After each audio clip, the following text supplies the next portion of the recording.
Hi, this is Usha. Welcome to Rathod's IAS classes. Today in this lecture, we are going to discuss current affairs of 23rd January 2021. In this lecture, we are going to discuss 7 interesting topics. So let's get started with our discussion and let us see first article. Title says it another mysterious disease in Andhra Pradesh village. So this article is important regarding health, which comes under GS paper 2. And this article is also important regarding science and technology under communicable and non-communicable diseases, which comes under GS paper 3. So finally, this article is important regarding prelims, not from mains point of view, okay? But if you see one important data which is given in this article, that will be important from mains. So if you see this article, it mainly said that blood samples of patients, they found high levels of nickel and lead.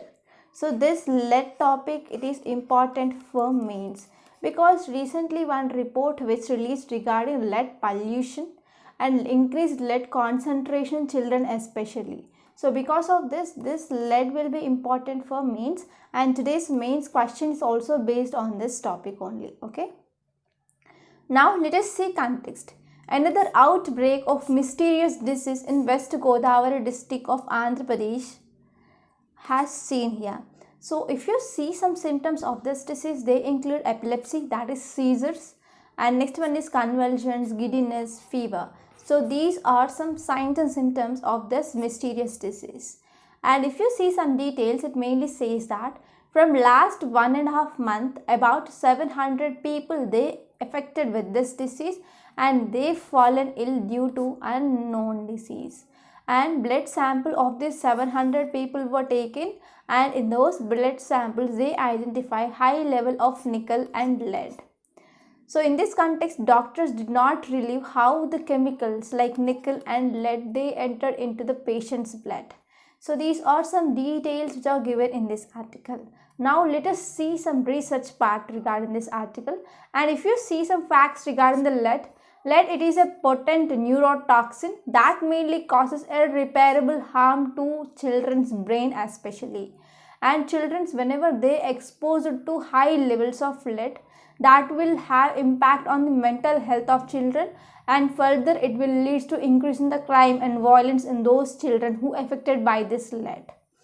So it also has some destructive function on babies and also children under age of especially 5 years.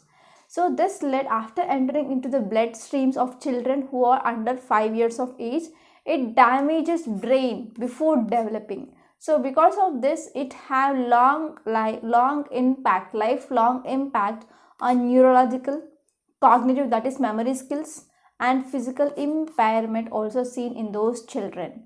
And it also causes some heavy metal toxicity that will lead to lower energy levels. It will damage the functioning of essential organs like brain, lungs, kidney and liver. Okay, they can also damage blood composition and also other important functional organs of body. And next one is long-term exposure that could even cause cancer in some extreme cases. So these are some signs and symptoms, what are the impacts of lead. And now let us see causes behind this lead poisoning. So this is the data I took mainly from recent report of lead poisoning in children. So first important cause for lead poisoning here is widespread use of lead acid batteries. So whenever we are using this lead acid batteries in highly, then it will cause some lead poisoning. And next one is lead paints, especially paints which are locally manufactured.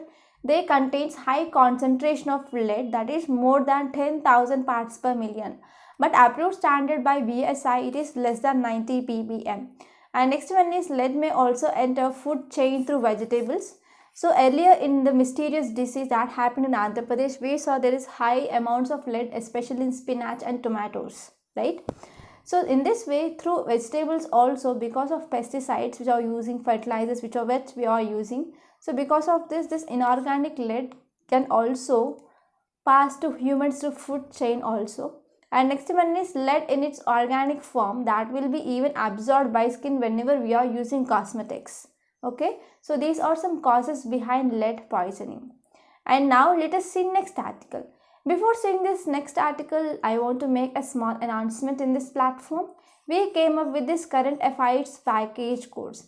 In this course, we are exclusively focusing on current affairs and also mains answer writing practice.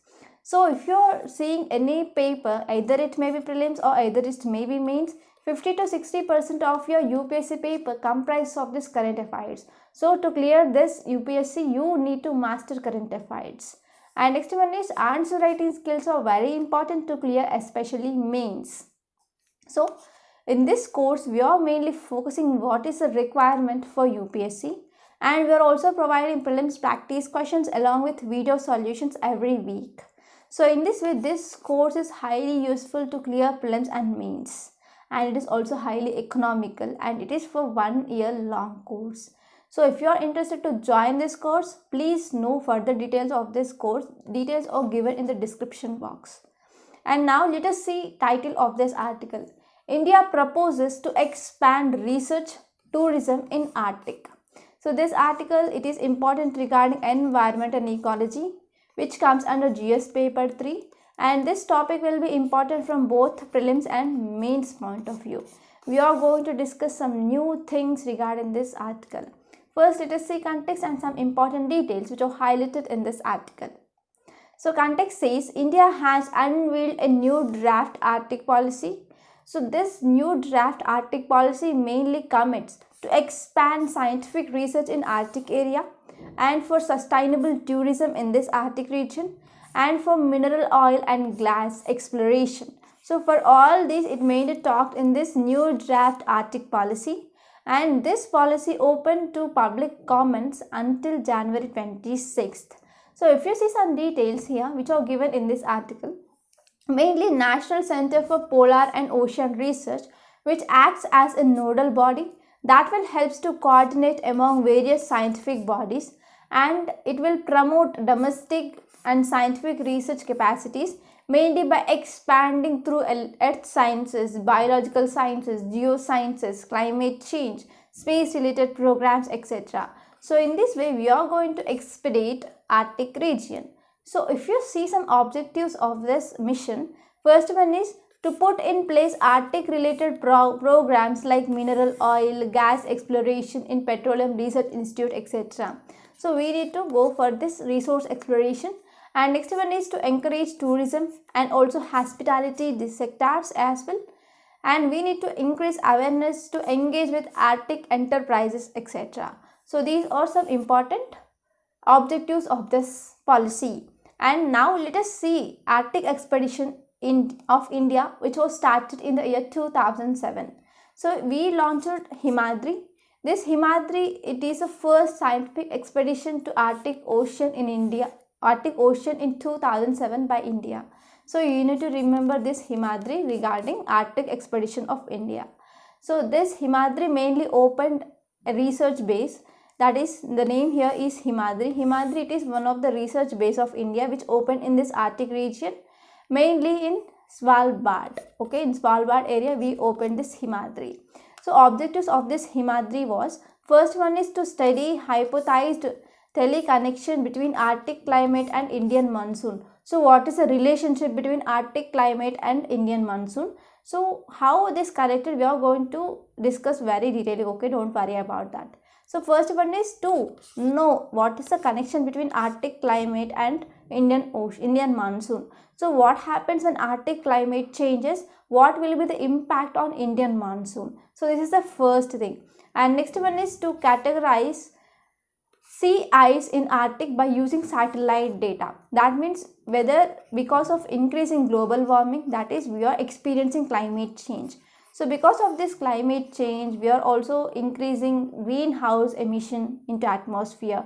That is finally leading to the increased temperature, that is global warming. So what is the effect of global warming on those ice which is present in this Arctic region, whether it is increasing melting or decreasing melting? So we are going to discuss about this. And next one is to conduct research on dynamics and mass budget on Arctic glaciers. So in this way, it will affect on glaciers on sea change. That means because of increase in the climate change, what is the effect on glaciers. So there is increased glacier melting or not. So if at all glaciers are melting, so whether there is increase in the sea level or not. So we are going to see sea level also by using this Himadri. And next one is to carry out comprehensive assessment of flora and fauna of Arctic and their responses to the anthropogenic activities.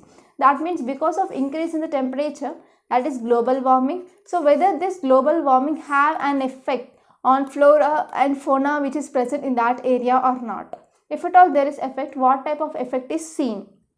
And next one is to also undertake a comparative study of life forms from both the polar regions. So in this we are also going to study this polar region life forms as well. So in this context, I want to give some insights into this topic. Why we want to go for this expedition in Arctic region. So first important thing is mainly to explore resources like oil and gas.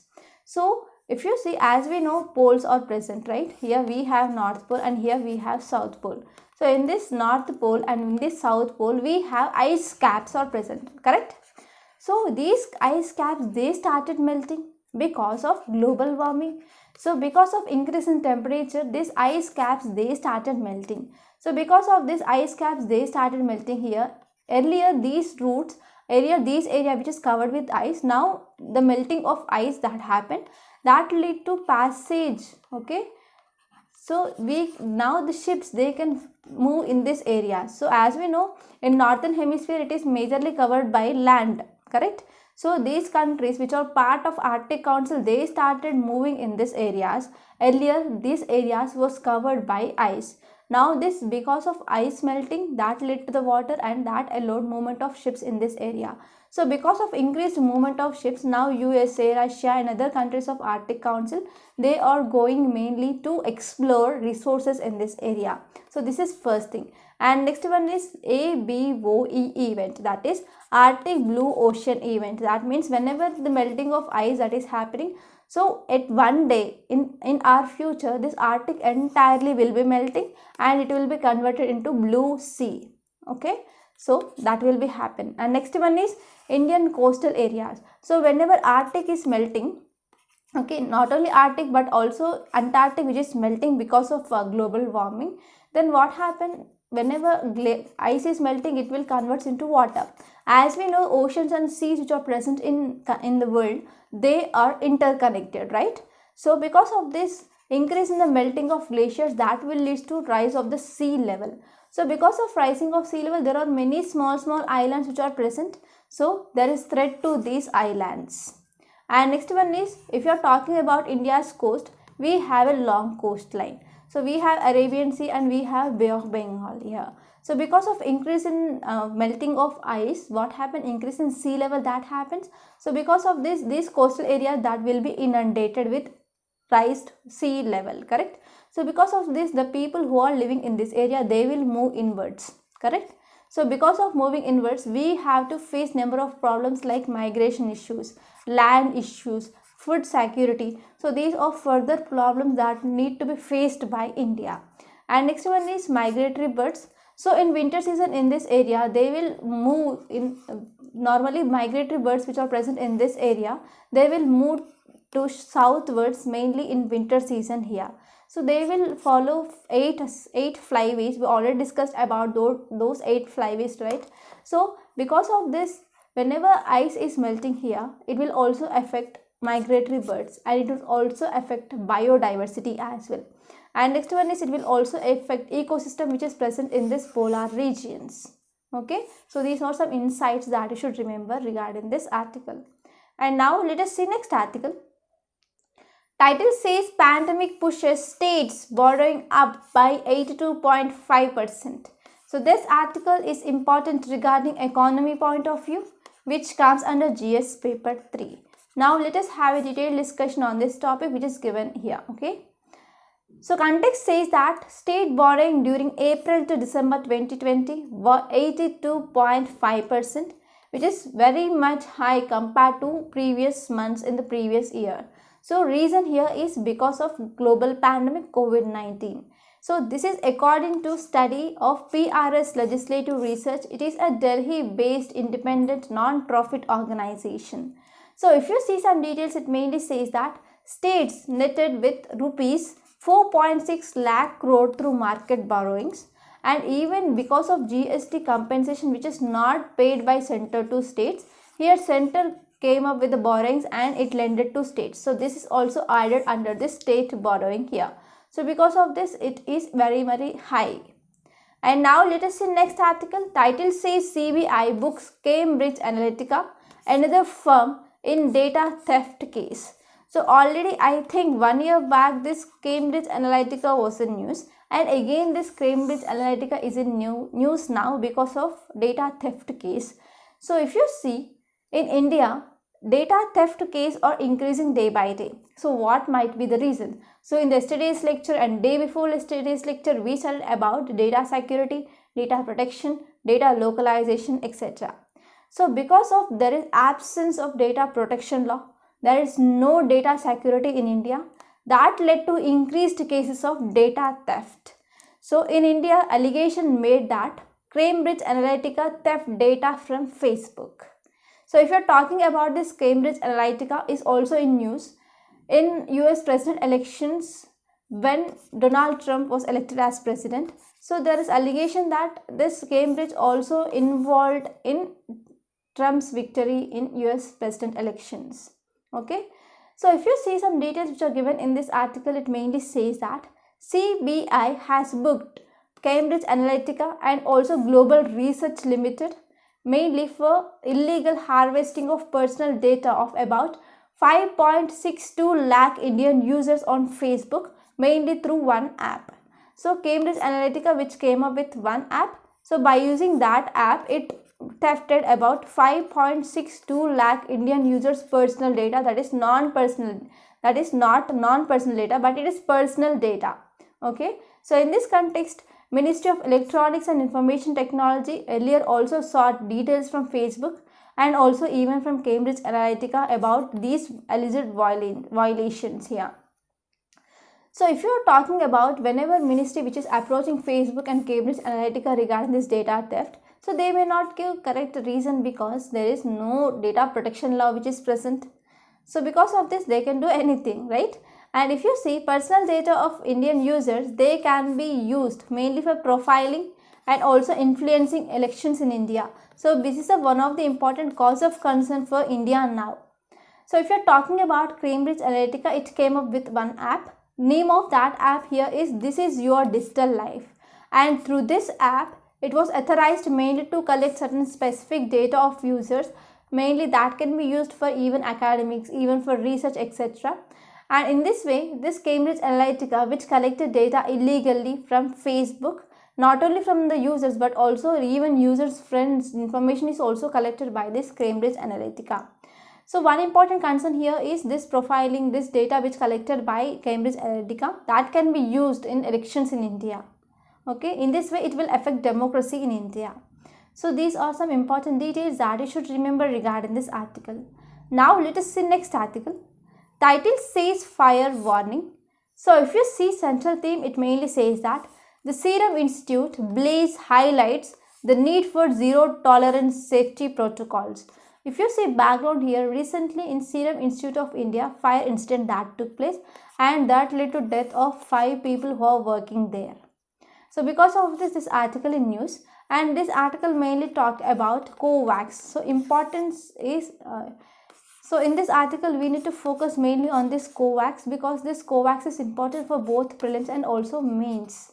Okay, now let us see this article in great detail. So if you see some details which are given in this article, it mainly says that because of fire incident that happened in Serum Institute of India, that led to number of doubts among the people.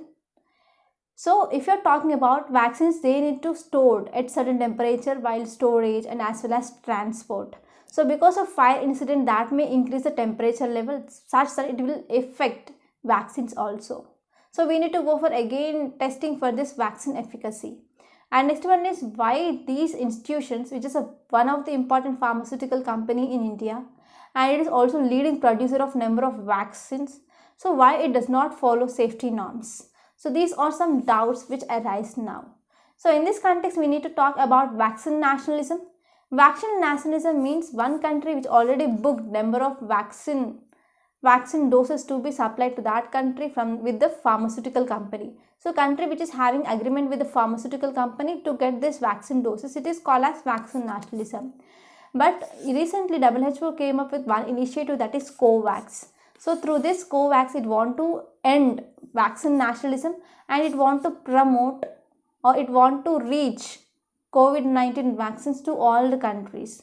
So this is the thing which highlighted in this article. Now let us see what is written in article exactly.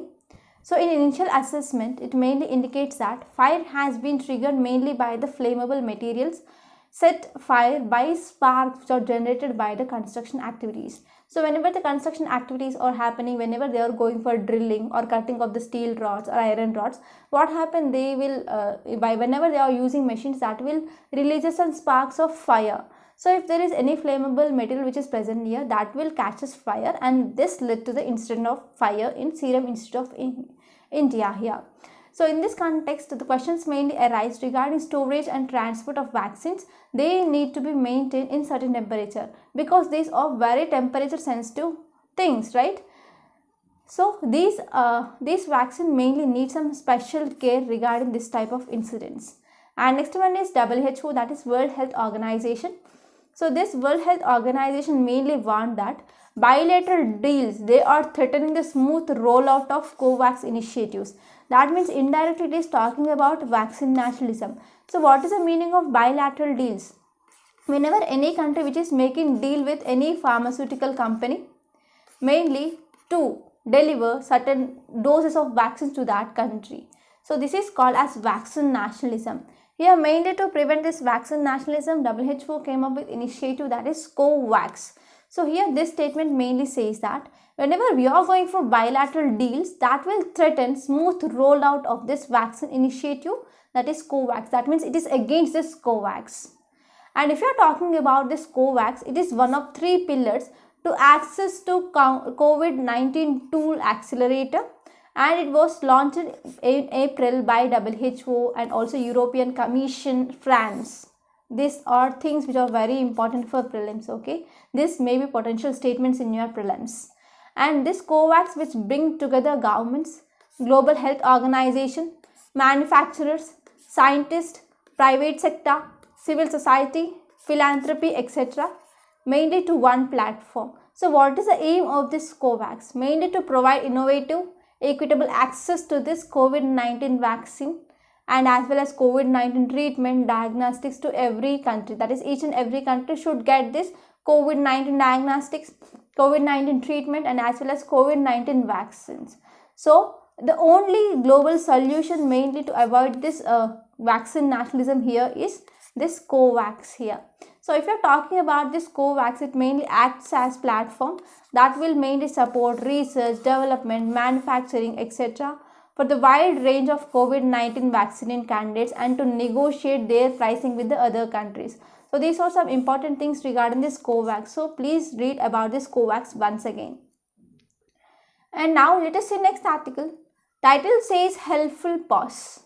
So if you want to see the background of this article, we discussed number of times regarding the farmer protest.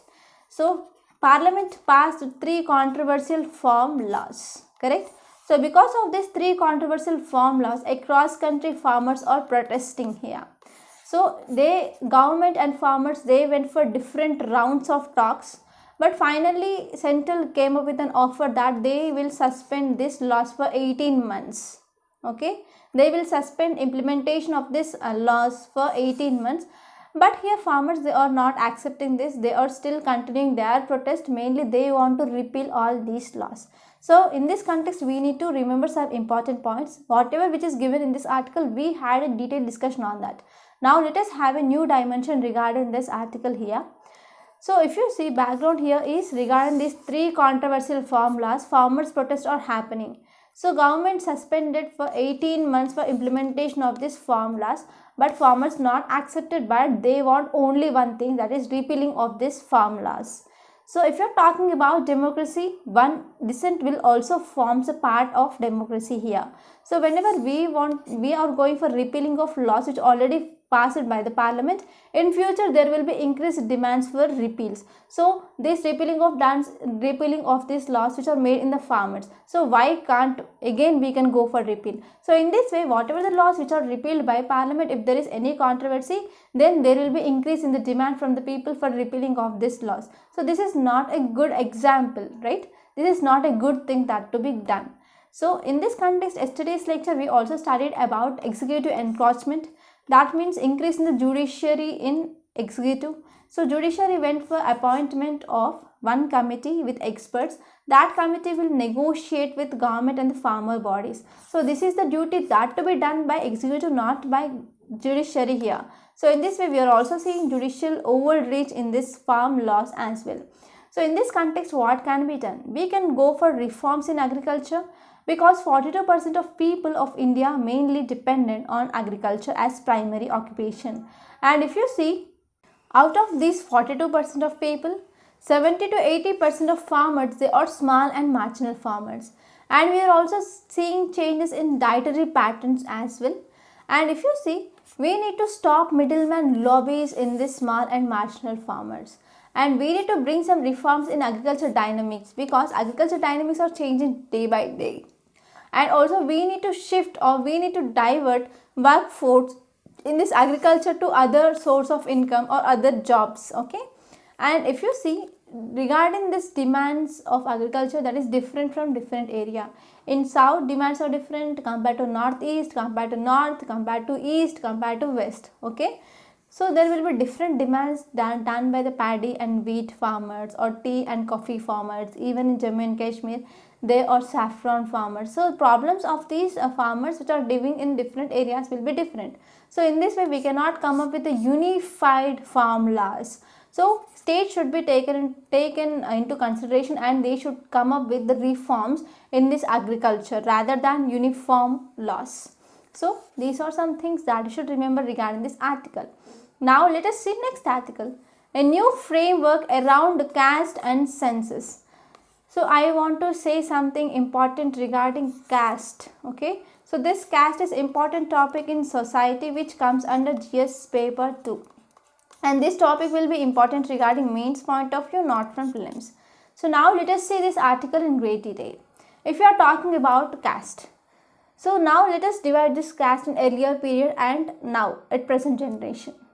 If you are talking about caste in earlier, it is mainly based on occupation. Okay. So based on occupation, they came up with so and so caste.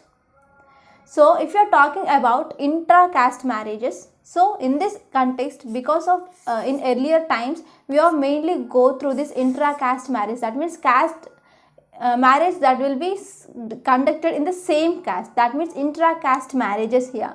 So marriage they are done within same caste. So why they went for the marriage in the same caste? Because if one person belongs to one caste, for example, let us take pottery, and this person will marry woman of same pottery family, because that girl, that woman, she also have the same skills, same activities, and also she can support work of is this person, right? So in this way, marriages they were done earlier based on same caste, mainly to support family, because women is called as Griha Lakshmi in ancient times, right? Not so because of this, women should also contribute for income of that family. So same caste woman is married at that time, okay, in earlier time. But if you are talking about present context, here caste, it is not on basis of caste, it is not based on occupation now. So caste, it is not based on occupation now, and it became one ground of discrimination now. So because of this, caste, it is not relevant now, because no rule to marry same caste people it is present now, and we can marry any caste or any occupation people. There is no limit now. Now we need some reforms in caste, because caste mainly used as discrimination. So if you see, some castes are dominating and now some castes are deprived, some castes are marginalized. So within same caste also we are seeing discrimination is present, and we are also seeing some inequalities also present here. So in this context, our society now, it is mainly caste based society. So if you're talking about our constitution also promoted egalitarian society. But if you see, every individual mainly says that whenever they want to make any public statements, they will say we are supporting egalitarian society. But if you are talking about marriage as an institution, so in this marriage, this marriage mainly belongs to the private issue of that individual. So because of this, they are going for intra-caste marriage. They are not promoting inter-caste marriages. That means still now in marriages we are seeing caste system is prevalent. So because of this, what can be done? If you are talking about surnames, so there are different surnames are present. So based on these surnames, we can identify to which caste they belong. So because of this, mainly to remove this caste based society, and if we want to move towards egalitarian society, we need to remove caste names or surnames here. So instead of that, in certificates for 10th class, inter, so and so in educational certificates, we can remove these surnames and we can go for attaching father name or mother name at end of the name here. So in this way, we can move from caste consciousness to the egalitarian society here, such that we can decrease identity conscious here. So in this way, government need to bring some policies mainly to remove the surname or caste name, and they can add father name or mother name mainly to decrease caste consciousness in society. So even caste have impact on administration as well, because administration is based on identity. So based on identity, administration is mainly going towards polarization. Mainly to attract voters, they are using caste as a politics. Caste politics are mainly seen regarding elections. Okay. So this is the thing that you should remember regarding caste, and this idea will be important when you are writing mains answer in your GS paper 2 under society. And if you're talking about this article, mainly talked about census. So what is a census? Census means we can get data of population, and it will be done once in 10 years. And we also see there is SEC, that is social economic caste census also present. And if you are talking about census, we are taking a census based on caste, and based on caste, whenever we are having some data, that will be helpful for development, and it will be very benefit for policy making and also to help them to progress in forward society, right? So if government which is coming up with any policies, so without data, how can government make some policies regarding scheduled caste or scheduled tribes? So because of this, we need to go for taking of the data based on the caste. Okay. So caste based census will also have some limitations here, because the demand for full scale caste census which is increasing nowadays, and this include border caste information. That means nowadays people are making demand for, we need to move for full scale caste based census, and we should also include some broader caste information in that census as well. And whenever we are going for this full scale caste census, and also including broader information regarding this census, so that will be helpful for contemporary Indian society. That means we can understand contemporary Indian society, and as well as we can go for remedies to decrease inequalities in societies. So in this way, but we are also see there will be negative impact. The negative impact here is it will solidify, it will harden identity in the society, and it will also increase caste consciousness in society. And if you are talking about census and socio-economic caste census, what is the difference? Here census means it mainly falls under Census Act of 1948. So this will be important for prelims. And data which is collected under census, it is confidential, and this data mainly shows portrait of Indian population. And if you are talking about SEC, socio-economic caste census, so the information which is collected under this socio-economic caste census, so this information which is open for use by government departments, such that they can go for grants or to reject any or to restrict benefits for any separate households or any separate caste groups, etc. Okay. So in this way, this socio-economic caste census that can be used as a tool to identify beneficiaries to state support. So what are the issues regarding the census and the socio-economic caste census? Here there is time lag. So when, for example, let us take in 2011 we come up with the census, but after 3 years or after 4 years, information will be released. And next one is delay in release of data. That means some amount of the data will be released and some sizable amount of data that is unreleased. So because of this, Because of this time lag, the data will be not relevant at that time, at the time of releasing of data. So these are some issues regarding this census and the socio-economic caste census. So these are some important things that you should remember regarding this article. Now let us see mains question of the day. Critically discuss the problem of childhood lead poisoning in Indian cities, its causes, consequences and remedies. First you need to write about what is this childhood lead poisoning. So you have to write some data regarding childhood lead poisoning in India. So this will be done in introduction. So in body you need to address problem, that means what are the signs and symptoms of this lead poisoning in children, what is the impact on those children. And next one is you need to write about causes. We discussed about causes detailedly, you can write those causes as it is.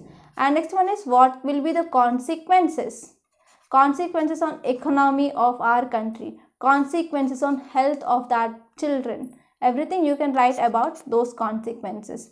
And next one is you have to address remedies. So this answer should not be more than 250 words, that means this answer is for 15 marks. So you have to divide points based on those marks. Okay, so you have to write 3 to 4 sentences in symptoms, 3 to 4 sentences in causes, and consequences you have to write 3 to 4 sentences, and remedies 3 to 4 sentences. And you have to remember word limit, keep word limit in your mind and write answer. Many people are writing answer, they are exceeding their word limits, so please keep in mind about this word limit. Finally come up with conclusion in 2 to 3 sentences. So this is the structure of answer, write answer and mail me. Okay, so by this we are concluding today. I hope you enjoyed this lecture. Thank you so much. Please subscribe to my channel and don't forget to like, share and comment my videos.